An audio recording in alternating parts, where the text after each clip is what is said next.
Pakistan fly party کے بانی ممبر شیراز الطاف کا سلام قبول ہو۔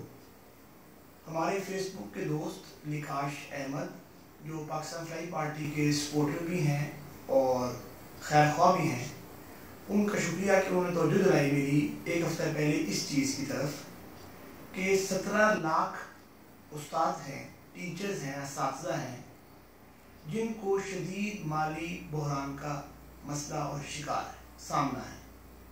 وہ یہ ہے کہ کیونکہ ہمارے وہ پرائیویٹ سکولز جن کی فیس بہت کم ہے اور کچھ گورنمنٹ سکول بھی جہاں والدین بچوں کی فیس آسانی سے نہیں دے پاتے پہلے سے ہی، اور پھر یہ معاملہ آ گیا کرونا کا، اب ان کے لیے فیس دینا اور مشکل ہو گیا۔ اسکول تک فیس جب نہیں پہنچے گی تو وہ اسکول بھی کوئی L G S, Beacon house اور سٹی جیسے ایچ این جیسے نہیں ہیں، ان کے لیے اساتذہ کو تنخواہ دینا مشکل ہو گیا۔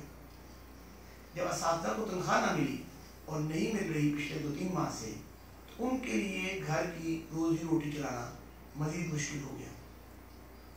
اب ہمارے پرائم منسٹر صاحب اور ان کی ٹیم کابینہ، انہیں کیا اندازہ کہ جب کسی بندے کے پاس گھر کا ماہانہ خرچ چلانے کے لیے آمدن کا ذریعہ ختم ہو جائے یا تنخواہ نہ ملے، روزگار نہ ملے، تو اس کا کیا حال ہوگا۔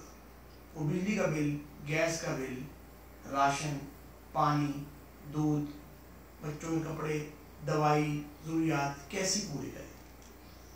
یہ 17 لاکھ اساتذہ، اس کا مطلب ہے قریباً 1.5 کروڑ افراد کا معاملہ ہے۔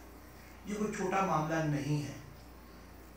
ہمیں یہ بھی اندازہ ہے کہ ہم امریکہ، جاپان یا جرمنی نہیں ہیں، مگر پھر بھی ذمہ داری تو ہے یہ ریاست کی کہ ان کے مسائل کو ایڈریس کیا جائے اور حل کیا جائے، اور اسکول کے مالکان سے بات کی جائے کہ ہم آپ کے سلسلے میں کیا اور کتنی اور کیسے ہیلپ کر سکتے ہیں تاکہ یہ آگے ٹیچرز تک پہنچے۔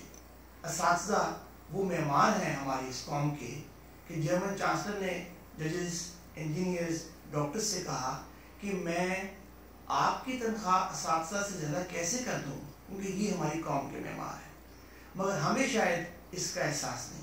پاکستان فلائی پارٹی عوام کو یہی پیغام دیتی ہے کہ جب تک حقیقی لیڈرز پارلیمنٹ میں نہیں آئیں گے اور عوام کے مسائل کو آ کے ایڈریس نہیں کریں گے، اس ملک کا یہی حال رہے گا۔ پاکستان فلائی پارٹی، پائندہ باد، پاکستان زندہ باد۔